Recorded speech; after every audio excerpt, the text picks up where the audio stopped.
Alors il est un peu tard, donc on ne va pas faire de communication pour chaque contrainte et on a décidé donc de faire une table ronde avec plusieurs personnes. Donc j'appelle Emmanuel Marchetti, Frédéric Lavoie, David Dejour et normalement en connexion on aura Roland Becker et Haroun Mouladji.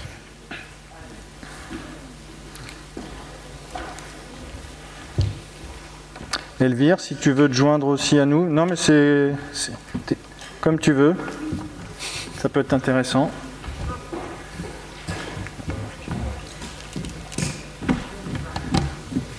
Hello, Roland.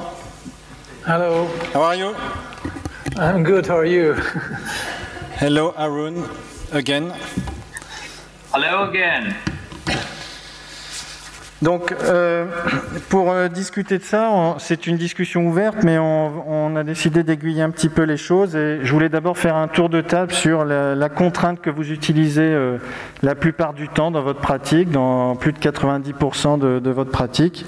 Quel est un peu votre gold standard pour un patient qui a une indication de PTG, une activité normale, habituelle à cet âge-là, et pourquoi vous avez fait ce choix? On peut commencer par Elvire. Posturostabilisé. Bon résultat, l'équilibrage plus facile que si on fait, j'ai pas l'expérience des conservatrices de croisés, je l'ai vu, Jean-Luc Lerat en faisait un tout petit peu quand j'étais patiente dans son service dans les années 97, et puis posturostabilisé parce que là, il n'y a pas de bénéfice par rapport à celle qui conserve uniquement le LCP, donc une PS parce que l'équilibrage est plus facile avec des résultats équivalents. Frédéric? C'est sûr, bon, on n'a pas toutes les informations, évidemment, sur l'amplitude, sur la stabilité, et ainsi de suite, mais considérant une bonne amplitude de mouvement, une stabilité tout stable, dans tous les plans, bonne mobilité. Oui, ben, j'aurais tendance à préserver les croisés si je pouvais. Ouais. Et sinon, toujours, en fait, le principe, c'est le moins de contraintes possible pour ma part. Je pense que le genou est capable de se stabiliser tout seul. Il faut juste lui mettre les prothèses dans la bonne position. Tu avais montré quelques cas, donc 3%, je ne sais plus, d'usure prématurée à 40 mois de recul. C'était des cas avec des grosses déformations ou... Non, pas particulièrement. Certains cas que je me rappelle, des genoux des fois un peu plus raides, avec une exposition difficile. Des fois, on peut avoir un doute pendant, mais c'est pas encore tout à fait... je pense que c'est pas assez étudié, puis il faudrait travailler toutes ces questions. David? Moi, je pense que c'est la meilleure indication d'une PUC, ça. C'est pas la question. Hein. Mais c'est pas la question. Alors, je ferai une prothèse postérostabilisée. Je t'ai pas mis les vues axiales, mais j'ai mis une photo, mais considère que c'est une PTG. Alors moi, je ferai une prothèse totale de genou avec un système de postérostabilisation. Parce que j'en ai bien l'habitude et je pense qu'on a un système qui fonctionne parfaitement bien, facile à mettre en place, c'est la sécurité. Emmanuel, qu'est-ce que tu mets en pratique? Moi, je fais de l'alignement cinématique, donc j'utilise une prothèse qui est avec une contrainte type médial pivot et je conserve le LCP s'il est fonctionnel. Roland? Which kind of actually, constraint do you use? Yeah, so I use a posture stabilized routinely, actually. I think it's easier to balance the knee, so I use a balancing technique with a balancing device, and I feel it safer. And actually, when I moved from crucial retaining to posture stabilized was based on the studies by Banks, who showed actually that there's a little bit better kinematics and the CR design. Haroun?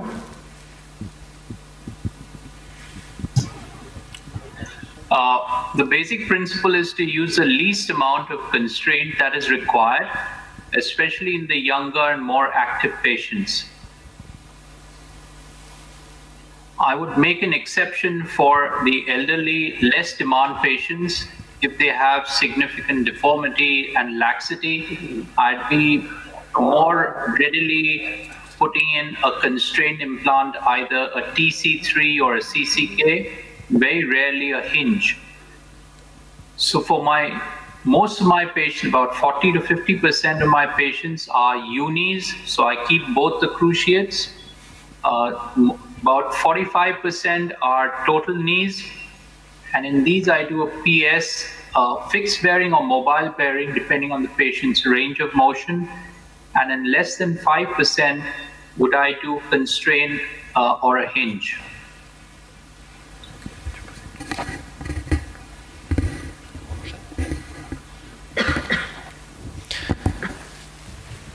On va passer au cas suivant. C'était un petit tour d'horizon des habitudes de chacun. Il s'agit d'un homme qui est jeune, qui a 45 ans, qui a une laxité antérieure chronique et qui souffre d'une arthrose fémoro-tibiale relativement pas équilibrée, mais avec une atteinte du compartiment médial, mais également du compartiment latéral avec des douleurs diffuses. Elvire, est-ce que tu, dans ce contexte d'un patient particulièrement jeune, tu changerais tes habitudes de contrainte? On va considérer qu'il a des mobilités normales ou il a... Ouais.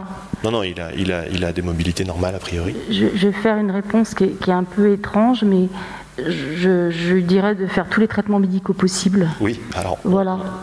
Admettons qu'on est en bout de course. Je lui dirais, je le verrai en consultation, je lui dirais... Je l'enverrai faire tous les traitements possibles d'injection, etc. avant de vraiment, parce que 45 ans... Logique, ouais. Okay. Et admettons qu'il a tout essayé, qu'il n'en peut plus, qu'il ne supporte plus la situation. Il y a une arthrose en effet médiale et latérale. Je partirais pour une prothèse totale en posturostabilisation, mais ouais. Il faut vraiment voir le contexte, 45 ans quand même, sur un genou en plus qui n'a pas été opéré. C'est un genou vierge. Sur une laxité antérieure évoluée, c'est assez... Ouais, sachant que j'aurais plutôt tendance à ne pas l'opérer, quoi. Mais bon, après, voilà, faudrait se faire du zoom. Mais j'aimerais bien aussi avoir après dans la salle de l'avis de Sébastien Lustig, pour ce qu'il ferait là-dessus aussi, parce que... Ah, bien sûr. S'il est par là... Moi, je pense comme Elvire, il faut essayer de retarder le plus possible, tout tenter, et puis dès l'instant où c'est plus possible, que ça lui gâche la vie, qu'il n'y a pas d'autre alternative, moi, j'irais sur une totale, j'irais avec une postéro dans ce cas-ci, et en lui disant clairement que l'espérance de vie de sa prothèse est quand même limitée, puis qu'il ne pourra pas faire n'importe quoi. Tu ferais une PS ou tu garderais le LCP? Non, j'ai l'habitude c'est 2C ou PS. Je garde les deux ou j'en garde pas. Ou une conservation des croisés en faisant le LCA? Non. Ah, ce serait une idée. David? Moi, je ferais s'il y a une indication de prothèse totale de genou, effectivement, je ferai une prothèse postéro-stabilisée. On voit cette petite translation tibiale en antérieur en appui monopodal, c'est vraiment pas un gros souci, et il faut faire attention aux épaisseurs de coupe, puisque c'est une arthrose globale. Alors je précise, c'est un patient que j'ai vu, je ne l'ai pas opéré, donc, mais il a vraiment 45 ans. C'est très jeune. Emmanuel? C'est difficile à répondre parce que moi je suis intimement, je fais beaucoup sur l'alignement cinématique et la conservation du LCP, mais c'est vrai qu'on n'a pas un recul énorme encore, et c'est vrai qu'à 45 ans, je ne sais pas si je ne ferais pas une PS avec un alignement à zéro, parce qu'on sait que ça, dans le temps c'est bien. Donc je suis incapable de répondre.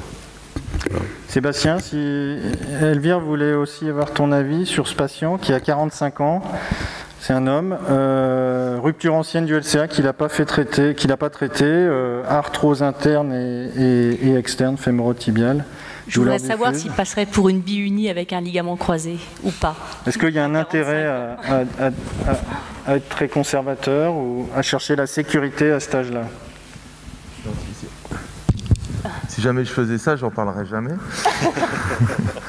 Mais je pense qu'il faut rester quand même assez raisonnable, et je pense que 45 ans, malheureusement, son genou est plus vieux que lui, et il faut peut-être se résoudre à faire quelque chose de plus classique mais avec une exigence, comme disait David, d'être bien conservateur sur les coupes et tout ça. Mais malheureusement, c'est une situation difficile.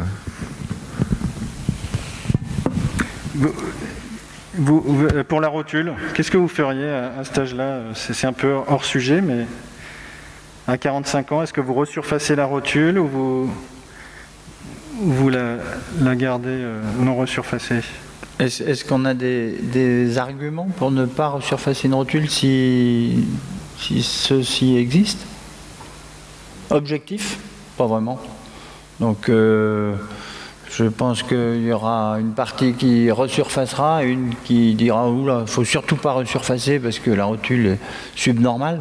Donc c'est toujours le dilemme et la problématique entre resurfaçage ou non resurfaçage qui n'est pas vraiment résolu.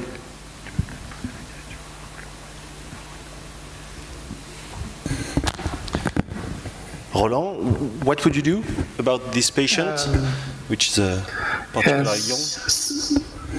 Yeah, sorry. The X-rays are quite difficult to see from on the screen. So when I understand, the alignment is fairly good, and there is still some joint space on the lateral side. And if you look to the knee, it's actually a varus morphotype. So you know, there is still in some patients you could consider an osteotomy because of the varus type of knee. On the other hand, when I saw the X-rays, I thought, yes, that's probably a patient where you can put a uni with an ACL reconstruction in.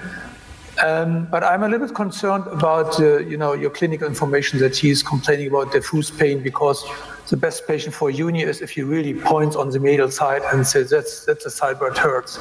So probably in this case, I would ask for an MRI to really see how the lateral compartment looks like, to see, you know, how the meniscus looks like and the cartilage looks like, and then I would make my final decision. I'm not doing MRIs on a routine basis, but in this case where I see the radiography or the X-rays and I see the, you know, patient symptoms, so there's a certain mismatch, and in these patients I find it quite helpful to have an MRI. Okay, thank you. Arun, the next one is for you. It's an old woman with medial pain, and she has this huge deformity, non-totally reducible deformity. Which type of constraint would you use?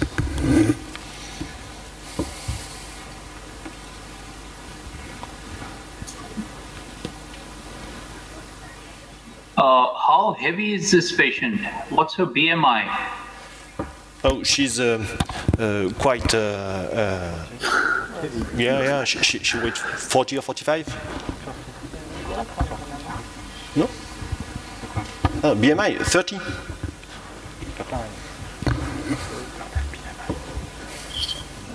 If it's 40, 45, then my choice would be a PS, a total knee, using a PS device, and possibly using a stem extension on the tibial side.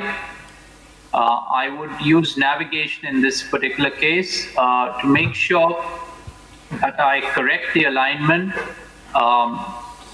and maybe leave it in a degree or two of varus. Definitely not put it in valgus if she's on the obese side.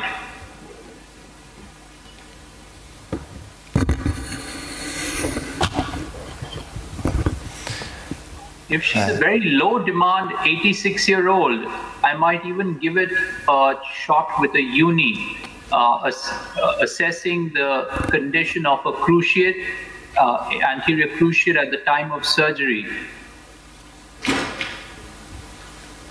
Ok, thank you. David? Eh bien, sur ce cas, il y a de la réflexion intéressante, puisqu'il y a une déformation axiale qui est forte, plus de 10 degrés, j'arrive pas à lire oui, largement plus de 10 degrés. Donc il est certain que, comme vient de le dire Moulaj, c'est intéressant et il faut mettre une contrainte une contrainte de fixation au niveau du tibia, c'est-à-dire en mettant une tige longue. On peut se poser la question également d'augmenter un tout petit peu la coupe tibiale pour passer en fond de cupule au niveau du tibia et donc en compensant par une épaisseur de polyéthylène un peu plus long. En revanche, une fois qu'on aura corrigé cette déformation d'usure et constitutionnelle, on pourra utiliser une contrainte postérostabilisée sans aucun problème. Elle a 17 degrés de varus. Hein. Aucun problème. D'accord. Il y a une composante constitutionnelle et une composante d'usure. Et le mixte, la composante d'usure va être corrigée d'une façon assez facile et la composante constitutionnelle, il faut faire attention à peut-être couper un peu plus au niveau du tibia et à mettre une tige longue d'une façon certaine. Ok. Manu ? Moi, je ferais pas tout à fait comme ça parce que c'est pas mon habitude et en alignement cinématique, j'estime que là, on est un tout petit peu dans des cas un peu extrêmes et je vais pas encore jusque là et donc je pense que je diminuerai un petit peu le varus tibial et j'utiliserai toujours une médiale pivot en conservation du LCP s'il est bon et s'il est pas bon, un autre modèle de médiale pivot. Roland, you have something to say? I mean, you know, the X-ray looks like that the lateral joint space not open up. I mean, I agree that this is probably really a case where you can easily do a posterior stabilize. For sure, I would not do a uni in this case. So, I mean, it's, you know, she's 86, so low demanding, but I would use a posterior stabilized device. And I think if you take off the osteophytes, but she has not many osteophytes anyway. But I think there should be balance, even if you do a slight release of the medial soft tissue. But these cases are not so difficult. I think they are difficult when you have a severe virus, and then they open up laterally, because these knees are more difficult to balance. Est-ce que quelqu'un ferait une charnière pour aller vite, parce que la patiente est âgée et qu'elle marche très peu et on libère, on met une charnière. Est-ce que quelqu'un ferait ça? Non, ce serait pas un crime, je pense, mais non, moi je pense qu'on peut s'en sortir avec, un peu comme le dit David, une coupe tibiale minimale à fond de cupule, probablement une relâche importante en médiale, et puis une postéro risque de bien fonctionner. Je m'assurerais d'avoir quand même une contrainte un peu plus élevée disponible au cas où ça ne fonctionne pas, mais je pense que ça va y aller.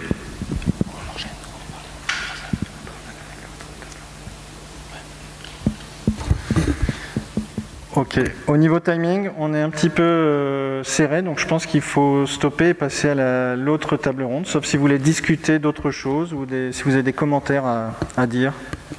Elvire? Non, pour moi, la question de la charnière ne se pose pas. Elle n'a pas les ligaments collatéraux sont sains. En plus, elle a une très bonne flexion. Enfin, là, je pense que c'est vraiment pas. Il n'y a pas de question à se poser. La charnière, elle n'a pas lieu d'être. On n'a même pas besoin de la prévoir au bloc opératoire pour être. Il faut vraiment qu'il y ait un accident. Il n'y a pas de raison, quoi. Du coup, c'est effectivement important à le rappeler. Il ne faut pas être effrayé par un axe et il ne faut pas forcément se porter vers une charnière. Dès que l'axe est supérieur à 15 degrés. Merci à vous. Merci.